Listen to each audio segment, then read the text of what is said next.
결혼을 못하는 노총각이 인터넷 사이트에 다음과 같이 배우자의 조건을 입력을 했습니다. 첫째, 키가 커야 하고, 둘째, 몸이 날씬해야 하며, 셋째, 미인이어야 하며, 넷째, 가문이 좋아야 하고, 다섯째, 학벌도 좋아야 하며, 여섯째, 나이가 젊어야 하고, 끝으로 재산이 많아야 한다. 그랬더니 컴퓨터에서 다음과 같은 질문이 나왔습니다.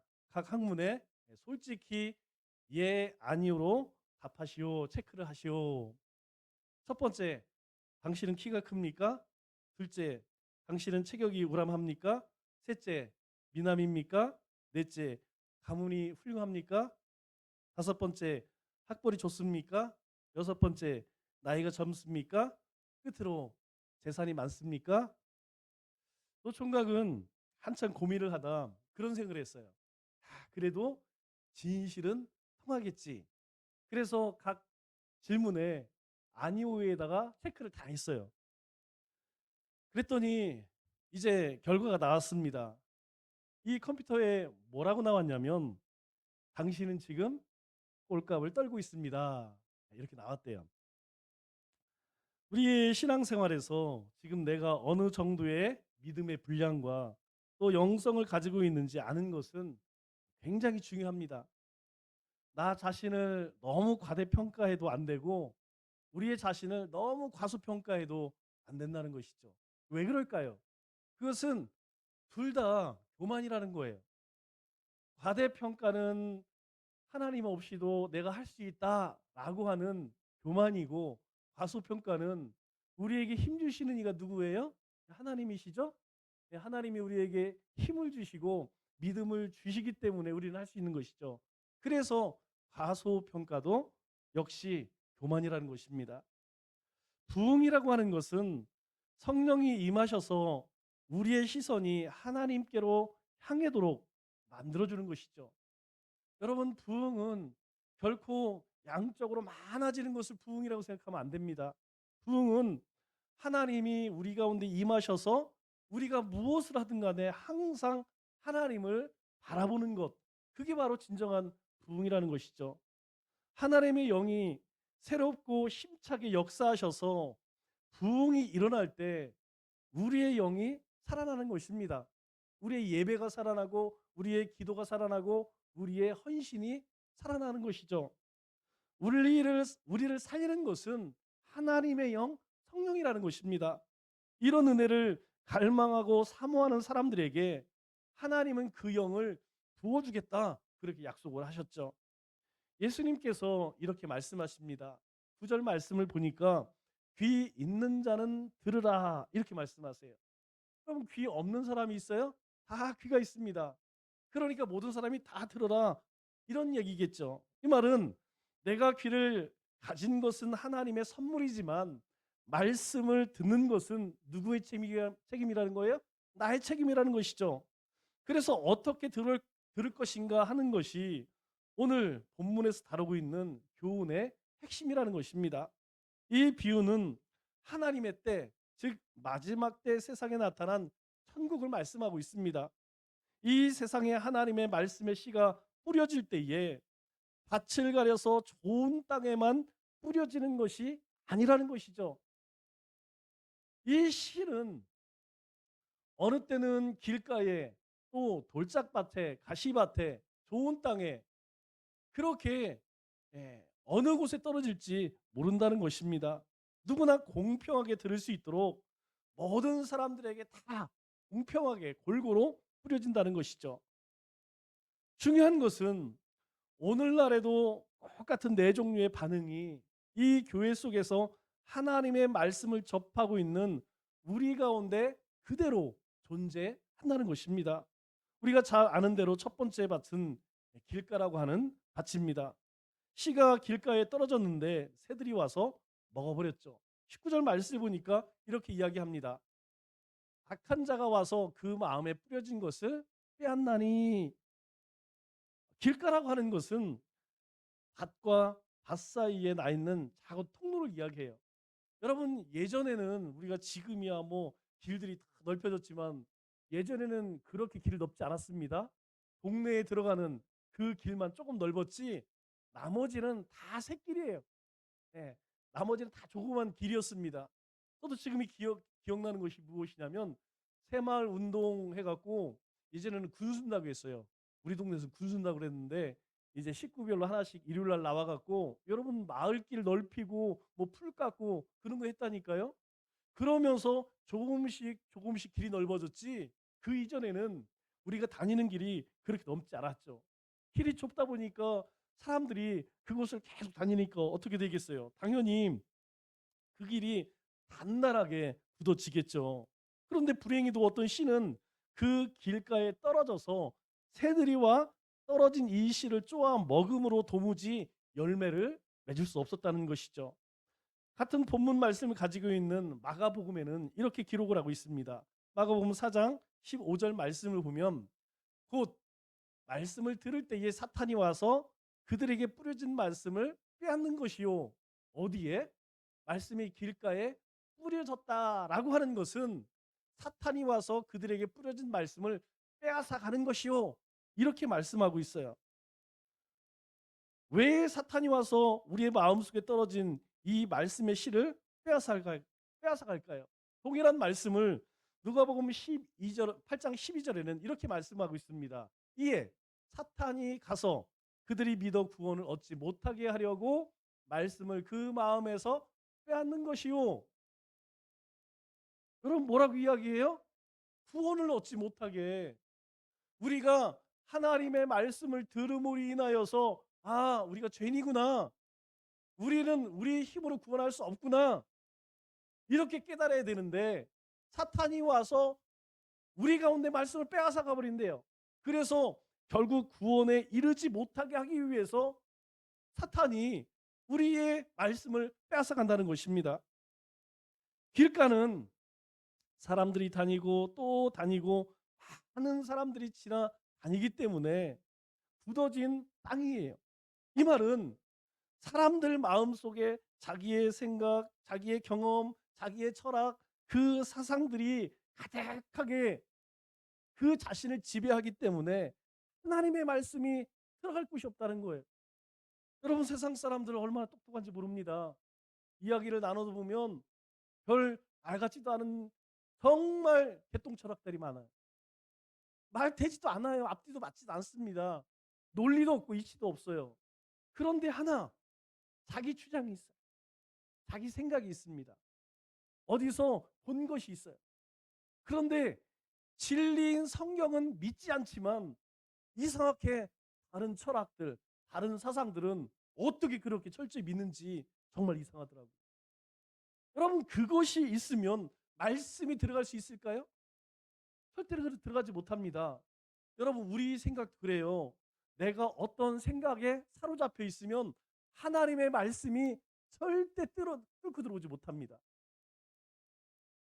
내 생각을 내려놓을 때에 내 경험과 지식을 내려놓을 때에 비로소 하나님이 나를 다스린다는 것이죠.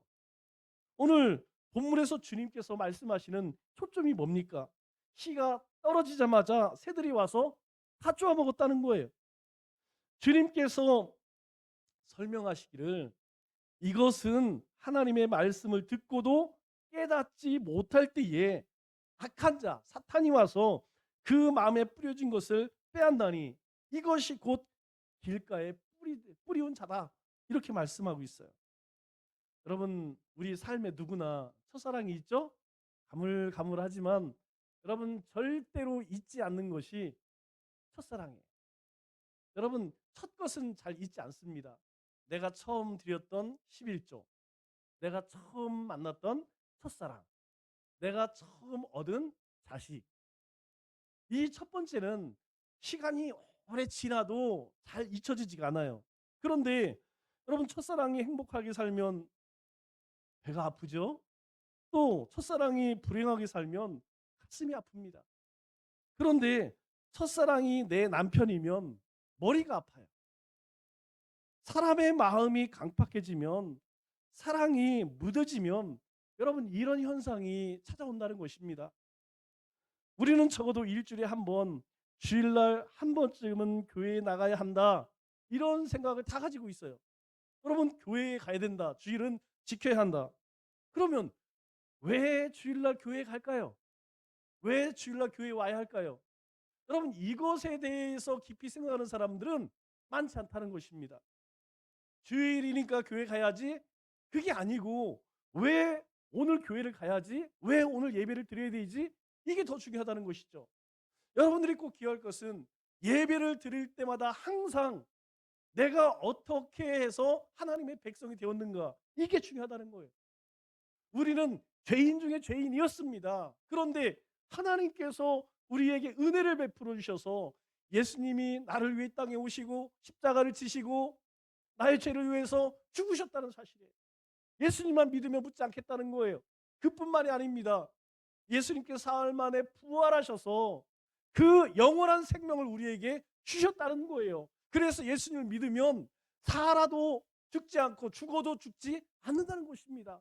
사나 죽으나 우리는 하나님의 것이 되었다는 거예요. 우리가 주님의 날 주님 앞에 예배 드릴 때마다 반드시 기억할 것이 이거라는 거예요. 그래서 우리는 감사로 예배를 드리고 기쁨으로 예배를 드리고 그리고 하나님의 꿈을 바라보면서 우리는 예배를 드리는 거예요. 오늘 주일날 또 주일이 왔네. 이게 아니고 하나님께서 나를 자녀 삼아 주신 그날, 우리에게 영원한 생명 주신 그날, 그것을 기뻐하며 예배 드리는 것이죠. 그래서 여러분 우리가 해야 할 것이 무엇입니까? 하나님께서 우리에게 요구하는 건요 많지 않습니다. 첫째는 하나님 앞에 거룩하게 살아야 돼요. 왜? 하나님이 거룩하니까. 세상 사람들 다 죄를 쫓아가고 시대를 쫓아간다 할지라도 우리는 대세를 쫓는 게 아니라 대의를 쫓는다니까요. 또 하나가 무엇입니까? 우리를 통해서 하나님이 하고자 하고 싶은 일이 있어요. 하나님 나라의 일이 있습니다. 여러분 그 일을 감당하는 것, 이 두 가지가 하나님께서 우리를 부르신 이유라는 거예요. 물론 다 그런 것은 아니지만 그런 생각을 하고 있는 사람들도 있습니다. 주일이니까. 주일이니까 교회 가야지. 왜 주일날 내가 가서 예배를 드려야 되는가? 이거에 대한 묵상 없이 주일이니까. 수요일이니까. 여러분 그렇다 보니 들려지는 말씀은 어떨까요? 들려지는 설교는 어떤 설교는 참 나를 피곤한 좀 재미있게 은혜가 넘치게 했으면 좋겠는데 설교 참 피곤해. 또 그런데 어떤 때는 이 설교 말씀이 나를 깨워요. 나를 각성케 해요. 나를 새롭게 합니다. 여러분 왜 그럴까요? 여러분 왜 어느 때는 막 은혜가 넘치고 어느 때는 죽겠어. 머릿속에 잡생각만 들고. 여러분 중요한 것은 그 배후가 있다는 거예요. 오늘 말씀을 보니까 그 배가 무엇이냐면 사탄이라고 이야기합니다. 우리가 예배 드릴 때 사탄에게 붙들리면 하나님 말씀이 피곤한 거예요. 우리의 영이 하나님의 영에 붙들리면 우리 가운데 엄청난 놀라운 역사가 일어나는 것입니다. 여러분 예배만 그런가요? 삶도 마찬가지라는 거예요. 오늘 하루의 삶을 하나님의 영에 붙들려 살면 힘이 들지만 신바람이 납니다. 하나님이 오늘 어떻게 역사하실까? 하나님께서 또 어떤 새로운 일을 하실까? 누구를 만나게 하실까? 이런 기대감이 있죠. 그러나 악한 영에 붙들면 이거 일하기 싫다. 놀았으면 좋겠다. 성공했으면 좋겠다. 부귀영화 들었으면 좋겠다. 머릿속에 허황된 생각만 드는 것이죠. 그래서 하나님 말씀을 들어도 거기까지예요. 우리 일상에서 하나님의 말씀의 능력을 기대할 수가 없다는 것이죠. 누가? 길가에 피가 떨어진 밭, 길가와 같은 밭. 두 번째로 돌밭에 관해서 말씀하시죠. 씨를 뿌렸습니다. 돌밭이니까 자연적으로 흙이 얇게 깔릴 수밖에 없죠. 씨가 뿌려지기는 했지만 흙이 없기 때문에 뿌리를 내릴 수 없다는 것입니다. 예수님께서 이렇게 설명하시죠. 20절로 21절 말씀을 보니까 돌밭에 뿌려졌다는 것은 말씀을 듣고 즉시 기쁨으로 받되 그 속에 뿌리가 없어 잠시 견디다가 말씀으로 말미암아 환난과 박해가 일어날 때에는 곧 넘어지는 자요. 돌밭에 뿌려졌다는 것은 말씀을 듣는 즉시는 기쁨으로 받아요. 분명히 기쁨이 있습니다. 이것이 하나님의 뜻이었구나. 이것이 하나님이 원하시는 것이었구나. 내가 이제 이렇게 살아야지. 내가 이제 이렇게 세상 가운데서 행해야지. 내가 가정에서 삶의 터전에서 이런 일들을 해야지. 그런데 이 사람은 말씀을 듣고 아멘이라고 하지만 문제는 무엇이냐? 즉시는 기쁨으로 받지만 뿌리가 없어서 그 말씀이 견디지를 못한다는 거예요. 왜? 환난과 핍박이 일어날 때 넘어진다 이렇게 말씀하고 있어요. 그 얘기는 무엇이냐면 삶에 문제가 없으면 아마 신앙생활 잘했을지도 몰라요. 그런데 우리의 삶이 그렇습니까? 여러분 우리 가운데 항상 좋은 일이 있나요? 절대 그렇지 않죠. 여러분 세상은 공중권세가 잡고 있기 때문에 끊임없이 우리 가운데 유혹하고 미혹하고 시험합니다. 그런데 뿌리가 내리질 못했기 때문에 이 환란이 오면 핍박이 오면 어떻다는 거예요? 넘어질 수밖에 없다는 것이죠. 말씀을 듣는 순간에는 얼마나 좋은지 맞아. 하나님 이것이 하나님의 위대한 진리야. 이게 위대한 하나님의 섭리야. 그렇게 손뼉을 치며 기뻐합니다. 말씀에 전적으로 반응하며 기쁨으로 받아들이지만 이 말씀을 따라가는 삶에서 나에게 불리한 것이 있다면 고난이 찾아온다면 지체 없이 이 진리의 말씀 가운데에서 등을 돌린다는 거예요. 여러분 서울에서 가장 먼 도시가 어딘지 아세요? 화성입니다. 여러분 김밥이 죽으면 어디 가는지 아세요? 김밥 천국에 간다고 합니다. 그러면 사람이 죽으면 어디 갈까요? 하나님의 나라 가는 거죠. 여러분 이것을 진리라고 이야기합니다. 한 번 죽는 것은 정해진 이치요. 그 후에는 심판이 있다라고 하는 것. 여러분 이것은 내가 아무리 그렇지 않아라고 하늘을 가린다고 하여서 가려질 수 있는 게 아니라는 것이죠. 이걸 뭐라고 이야기합니까? 변하지 않는 사실, 진리라고 이야기해요. 모든 인생은요. 하나님 앞에 심판을 받는다니까요. 그러나 어떻습니까? 상황에 따라 이게 무시된다는 거예요. 하나님의 진리가 상황에 따라 성경은 분명히 그리스도가 아니면 구원을 얻지 못한다고 이야기해요. 그런데 어떤 사람들은 무엇을 믿어도 구원받을 수 있다고 이야기합니다. 뭐 알라를 믿어도 되고 뭐 이것도 믿어도 되고 왜? 서울에 가는 길은 여러 갈래라는 거예요.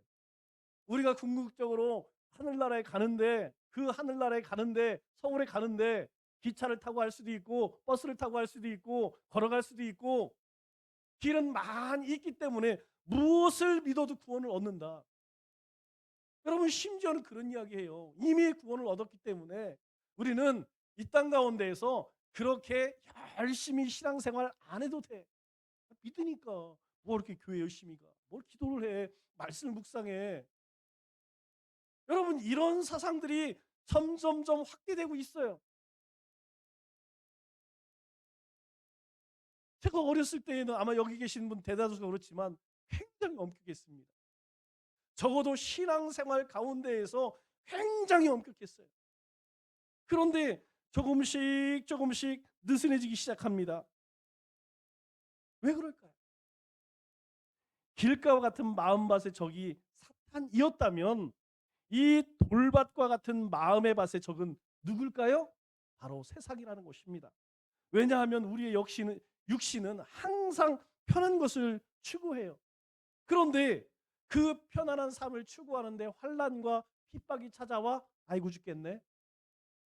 내가 이 말씀만 믿지 않으면 내가 신앙생활만 하지 않으면 나는 평안한 삶을 살 수 있는데 여러분 우리 육신이 그래요.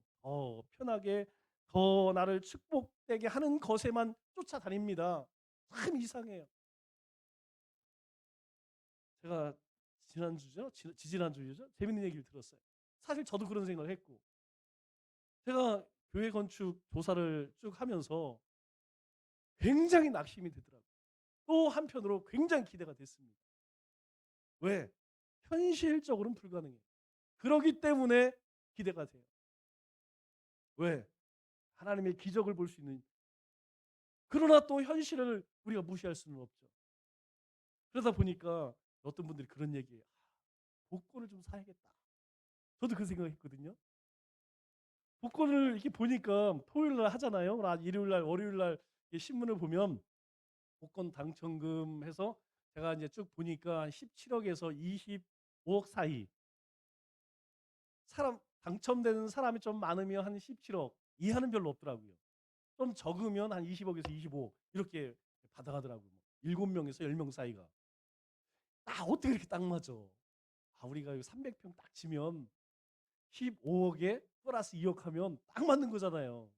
그런데 제가 무슨 생각을 또 했냐면, 과연 로또에 맞으면 그 로또 당첨금을 헌금할까? 여러분 한번 생각해 보세요. 내가 당첨됐어. 아니, 빚이 있는데 빚 좀 갚아야 되지 않겠어요? 자녀들 시집장가 보내야 되는데, 우리 아이들이 지금 월세 전세 살고 있는데 조금 신경 써줘야 되지 않겠어요? 여러분 그런 생각이 또 들기도 하더라고요. 여러분 우리의 삶은 그래요. 조금 더 하나님한테 축복받았으면, 조금 더 세상에서 부귀영화를 누렸으면, 우리의 마음은 그렇게 흘러가는 거예요.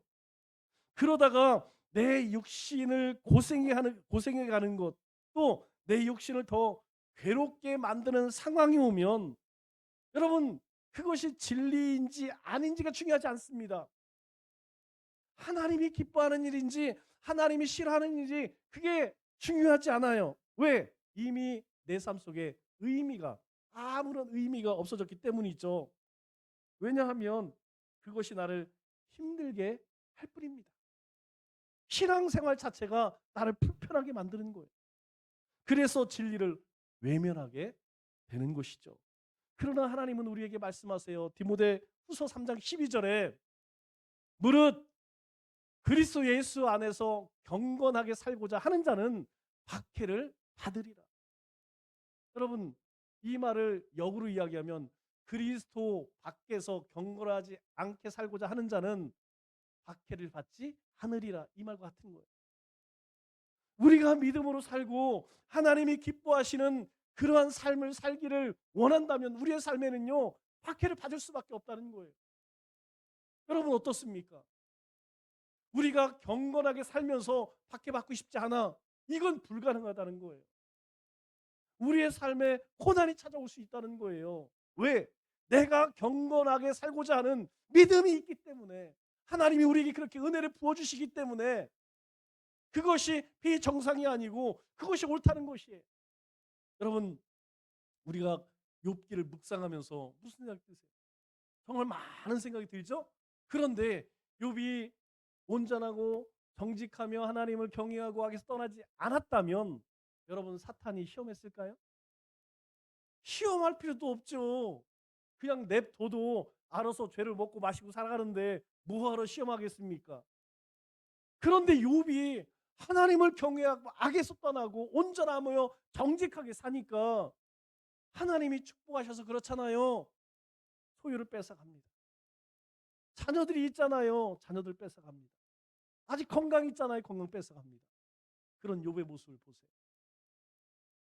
주신 이시도 하나님이시요 거두시는 이도 하나님이십니다. 그가 비록 한탄하면서 내가 나지 아니하였으면 이 고통을 당하지 않았을 텐데, 여러분 상상을 한번 해보세요. 여러분 자식이 먼저 죽으면 어디에 묻는다고 그래요? 우리의 마음에 묻는다고 하잖아요. 얼마나 고통스럽겠습니까? 하루아침에 10명의 자녀가 재산은 그만두고라도, 그런데 육신에 참을 수 없는 이 독종까지, 악종까지 자신을 괴롭혀요. 거기다 친구들까지 와서 염장의 불을 지릅니다. 여러분 견딜 수 있을까요? 그런 그가 하나님을 향해 무엇이라고 고백합니까? 하나님, 하나님 은혜를 베풀어 주옵소서. 넘어지지 않게, 좌절하지 않게 하나님 붙들어 주옵소서. 여러분 그가 하나님 앞에 고백하는 내용을 보세요. 철저하게 하나님 주권적인 신앙을 가지고 있어요. 하나님이 나를 붙들어 주셔야, 하나님이 은혜 주셔야 나는 살아갈 수 있습니다. 여러분 말씀대로 살기 원하면 반드시 우리는 외로워지고 설 자리가 없어지고 이웃들에게 따돌림을 당하고 커다란 아픔을 당할 수밖에 없습니다. 이것이 기독교예요. 이게 신앙입니다. 모든 사람이 비진리와 부도덕을 향해서 환호할 때에 나 홀로 우뚝 서서 하나님이 내게 말씀하신 영광스러운 진리를 붙들고 굳게 서는 것, 그것이 그리스도인이라는 것이죠. 그러나 자갈밭 같은 마음 속에 이 진리를 받아들일 수 없어요. 왜? 육신이 괴롭기 때문에. 믿어서 손해볼 거 없겠지. 믿는다고 해서 잃어버린 거 없겠지. 그렇게 신앙생활 하는 거예요. 그렇게 쉽게 하나님의 말씀을 받아들이지만 한때 삶 속에서 예수님 때문에 어려움이 찾아오면 즉시 떠나죠. 여러분, 사람 관계도 그렇더라고요. 사람 관계도 좋을 때에는 다 좋아요. 그런데 내가 어려움에 처해서 좀 도와다고 그러면 여러분 다 등을 돌리고, 뭐 할 일도 별로 없는 사람들이 왜 이렇게 바쁜지 모르겠어요. 바쁘다고 만나주지도 않고 얘기 들어주지도 않더라고요. 불행한 것은 이것이 오늘도 계속되고 있는 자갈밭의 희극이라는 거예요. 세 번째 밭이 무엇입니까? 세 번째 밭은 가시떨기에 씨가 떨어졌는데 그 떨어진 밭이 가시밭이에요. 실제로 보니까 이렇게 말씀합니다. 더러는 가시떨기 위에 떨어짐에 가시가 자라서 기운을 막았고, 예, 이 씨앗은 정상적으로 잘 자라요. 그런데 문제는 무엇이냐면 가시가 더 많이 자라네. 그래서 지금 이 씨앗이 자라는 기운을 막았다 이렇게 말씀합니다. 가시떨기 위에 떨어진 씨는 기운이 막혀서 열매를 맺을 수 없다 그렇게 말씀해요. 그래서 22절에 뭐라고 이야기합니까?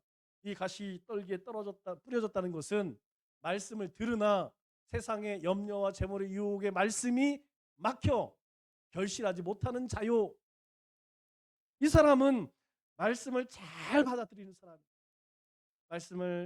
말씀 있는 곳을 찾아다니고 또 말씀을 듣고 결단하고 내 말씀 이 말씀을 붙들고 살리라. 그런데 말씀이 자라나지 못하도록 이 사람의 관심을 막고 있는 장애물이 있다는 거예요. 다른 것은 잘 견뎌. 그런데 두 가지.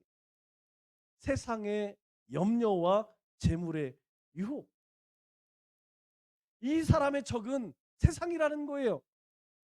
우리의 마음에 세상의 염려와 재리의 유혹이 있다면 마귀와 육신과 세상이라는 거예요. 우리의 대적이. 그래서 우리가 알 수 있는 것은, 여러분, 우리가 이 땅 가운데 살아가면서 우리의 3대 대적은 무엇이냐? 꼭 기억하세요. 여러분 잊어버리면 안 됩니다. 바로 악한 마귀 사탄과 우리의 육신과 세상이라는 거예요. 세상에 대한 사랑은 뭘로 나타납니까? 재물에 대한 욕심으로 나타난다는 거예요. 말씀을 받습니다. 그리고 예수 그리스도를 영접하고 주님을 사랑합니다. 그러나 그것보다 더 큰 사랑이 오늘 그 마음 속에서 말씀이 자라나지 못하게 막고 있다는 거예요. 이런 사람들은 필연적으로 이중적인 생활을 할 수밖에 없습니다. 위선적인 삶을 살 수밖에 없는 것이죠. 로마 시대에 로마 황제 가이샤는 그리스도인들에게 이런 요구를 합니다. 이제부터는 시절을, 황제를 주님이라고 불러라. 이 명령 때문에 많은 그리스도인들이 핍박을 받았고 순교를 당했습니다. 왜요? 우리 주님은, 주가 뭐예요? 주인이, 롯은 나의 주인이라는 뜻이잖아요. 내 주인은 하나님밖에 없습니다. 여러분 이게 우리 신앙이에요. 그런데 황제를 주인이라고 부르라고? 그럴 수 없어. 여러분 다른 이유 아닙니다. 나는 당신 절대로 내 주인이라고 난 말할 수 없습니다. 왜? 내 주인은 우리 주님밖에 없기 때문에. 그런데 어떤 그리스도인들은 이 길을 택해요. 교회에서는 예수님을 주님이라고 부르자. 그리고 사람들을 앞에 나가서는 시절을, 가이샤를 주님이라고 부르자. 여러분 얼마나 좋아요. 여러분 우리 마음이 참 편해지잖아요. 교회에서 당연히 우리가 교회 모일 때는 우리 주님의 이름을 찬양합시다. 주님을 예배합시다. 오직 우리의 주님이 우리 예수님입니다. 또 사람들이 있을 때에는 시저가 황제가 주인입니다. 여러분 얼마나 좋아요. 오늘 이 시대에도 이 두 가지를 동시에 선택하려고 하는 사람들이 있다는 것입니다. 주님과 세상을 동시에 선택하려고 하는 유혹은 언제나 그리스도의 삶 속에 찾아오는 유혹이었다는 거예요. 여러분 이것이 서로 양립할 수 있으면, 함께 할 수 있으면 주님께서 왜 우리에게 그런 말씀하겠어요? 두 주인을 섬기지 못하나니 주님과 물질을 같이 섬길 수 있느냐? 안 된다는 거예요. 우리가 이 땅 가운데 살면서 돈 벌어야죠. 돈을 벌지 말라는 이야기 아닙니다. 그런데 더 중요한 것은 동기가 중요하다는 게, 동기. 왜 돈을 벌어야 하느냐? 그리스도인으로서 우리가 돈 벌어야 하는 이유가 무엇입니까? 내가 이 물질을 통해서 하나님이 원하시는 합당한 삶을 살고 내 자녀를 하나님의 뜻대로 키우고 하나님의 영광스러운 일에 물질을 사용하고 주님의 영광을 위해서 이 모든 것을 하기 위해서 우리는 돈을 번다는 것이죠. 그러나 만약 그것이 하나님에 대한 나의 사랑을 막고 신앙을 억누르고 그 믿음을 자라나게 하지 못한다면 그것이 내 신앙을 가로막고 있는 대적이라는 거예요. 오늘 우리의 주인은 누굽니까? 여러분 오늘 우리의 주인이 누굽니까? 물론 교회에 와서는 예수님을 주님이라고 다 고백합니다. 그런데 삶의 현장에서는, 삶 속에서는 예수님보다 다른 일에 더 관심이 많고 더 열심이고 열정이라는 거예요. 그래서 주님께서 우리에게 말씀하십니다. 요한일서 2장 15절로 17절에 이 세상이나 세상에 있는 것들을 사랑하지 말라. 누구든지 세상을 사랑하면 아버지의 사랑이 그 안에 있지 아니하니 이는 세상에 있는 모든 것이 육신의 정욕과 안목의 정욕과 이생의 자랑이니 다 아버지께로부터 온 것이 아니요 세상으로부터 온 것이라. 이 세상도 그 정욕도 지나가되 오직 하나님의 뜻을 행하는 자는 영원히 거하느니라. 마지막으로 예수님은 좋은 밭을 소개합니다. 좋은 땅에 떨어진 씨는 어떤 것입니까? 100배, 60배, 30배 열매를 맺습니다. 그 사람은 어떤 사람인가? 23절에 이렇게 말씀하죠. 좋은 땅에 뿌려졌다는 것은 말씀을 듣고 깨닫는 자니 결실하여.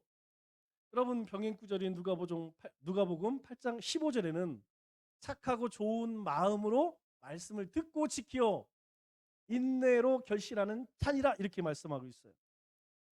여러분 마침내 결실을 맺는 사람의 마음이 좋은 땅이다 그렇게 말씀하고 있습니다. 그런데 여러분 그 결실을 맺기 위해서 요 순서가 참 중요해요. 첫째는 착하고 좋은 마음으로. 여러분 마음이 삐딱하면 아무리 하나님 말씀 들어도 열매 맺지 못해요.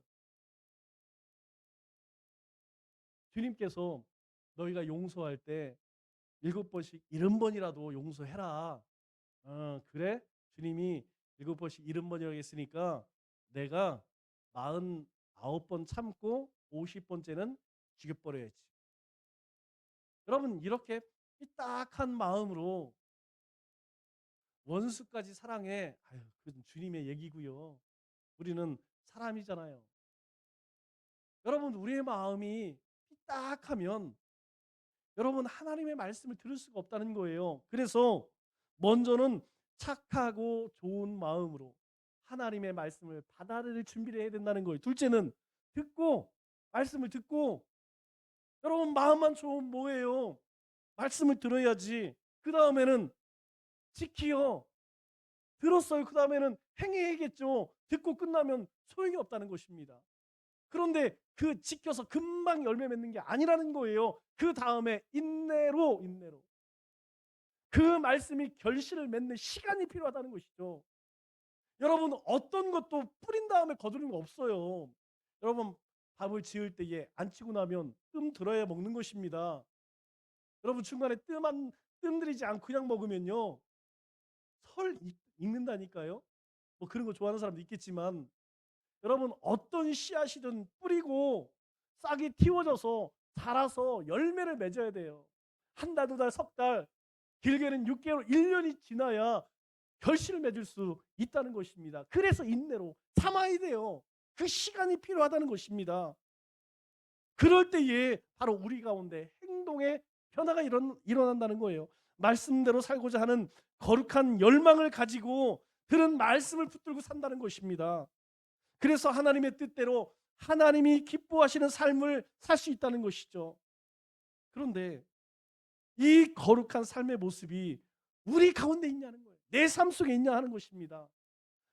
하나님이 사무엘을 부를 때에 사무엘이 무엇라고 이야기하죠? 사무엘상 3장 10절 말씀을 보니까 하나님께서 밤에 사무엘을 부릅니다. 사무엘아, 사무엘아. 그랬더니 사무엘이 이렇게 대답을 해요. 말씀하옵소서. 주의 종이 듣겠나이다. 말씀하옵소서. 주님 말씀하세요. 주님이 무엇을 말씀하시든 종이 듣겠습니다. 하나님의 말씀을 하나님의 말씀으로 받는 그 순간 하나님이 내 삶 속에서 나를 통치하시는 것이에요. 하나님이 나를 다스리시고 하나님의 나라가 내 삶 가운데 임한다는 것입니다. 하나님 나라에 갔을 때 그 누구도 저는 몰랐는데요. 이런 말을 할 수 없도록 복음은 모두에게 전해집니다. 그렇다면 나는 어떤 밭일까? 나는 이 비유처럼 천국의 씨는 모든 세상에 뿌려졌습니다.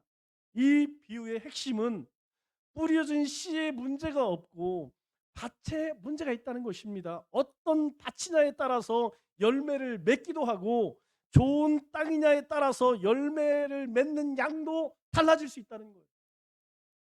어떤 밭, 좋은 밭이지만 좋은 밭 가운데서도 30배 결실이 있고 60배 결실이 있고 100배의 결실이 있다는 것입니다.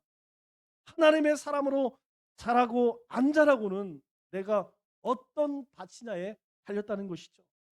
예수님께서 오셔서 이 땅 속에 천국이 시작되었고 이제 종말을 향해 가고 있습니다. 천국은 뿌려졌습니다. 그러나 열매 맺지 못하는 것은 예수님의 역사가 부족해서가 아니라 자체 문제, 우리의 삶의 문제라는 것이죠. 우리의 밭이 길 가면 그냥 사라질 것이고 돌밭이면 잠깐 있다가 사라질 것이고 가시떨기면 조금 버티다가 사라질 것입니다.